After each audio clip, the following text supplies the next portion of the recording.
भगवान के दरबार में मांगा कुछ, मिला कुछ। भगवान भी अपने भक्तों को वही देते हैं जो उनके लिए बेहतर होता है। हाय, मैं हूँ कैलाश और आप देख रहे हैं हमारा यूट्यूब चैनल जिसका नाम है स्टोरीज विद कैलाश।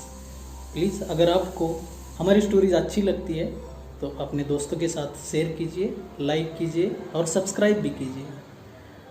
अगर और कुछ सजेशन है तो कमेंट बॉक्स में कमेंट कीजिए।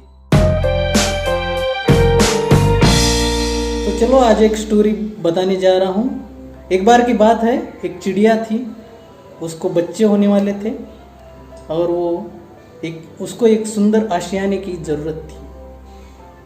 वो आशियाना बनाने के लिए जंगल की ओर चली गई।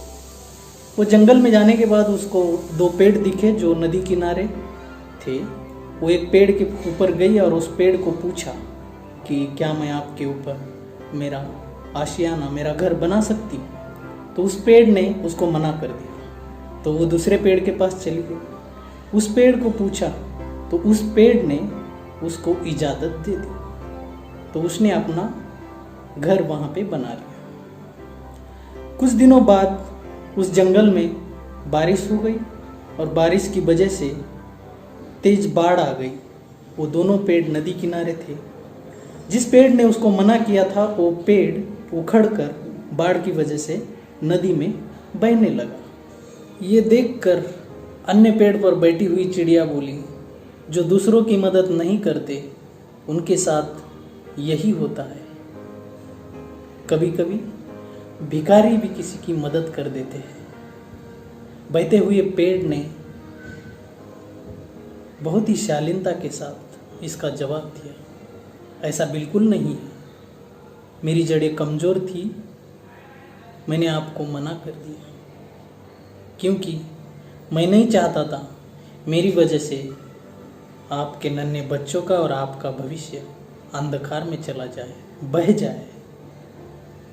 तो ये सुनकर उस चिड़िया की आंखें फटी की फटी रह गई। यही बात हमारे रियल लाइफ में भी लागू होती है दोस्तों। जब हम किसी से कुछ मदद मांगते हैं और वो इंसान अगर सामने से मना कर दे तो हम उसके बारे में क्या क्या गलत नहीं सोचते। ज़्यादा तो समय हम गलत ही सोचते हैं उनके बारे में, क्योंकि ये मानवीय आदत है। लेकिन जब हमें सच्चाई का आभास होता है तब हमारी भी आंखें उस चिड़िया की तरह खुली की खुली रह जाती है, क्योंकि हो सकता है वो इंसान ने मना कर दिया है लेकिन वो आपके बेहतरी के लिए अच्छा साबित हो। इसीलिए अगर आपको हमारी ये कहानी अच्छी लगी है तो लाइक कीजिए और इस कहानी को अपने दोस्तों के साथ शेयर कीजिए। ऐसी हमारी नई कहानियाँ सुनने के लिए हमारे इस YouTube चैनल को सब्सक्राइब कीजिए जिसका नाम है स्टोरीज विद कैलाश। आप हमें इंस्टाग्राम पे भी फॉलो कर सकते हैं। इंस्टाग्राम की लिंक डिस्क्रिप्शन में दे दी है। तो चलो फिर मिलते हैं अगले एक नए कहानी के साथ, नए जज्बे के साथ। Thank you.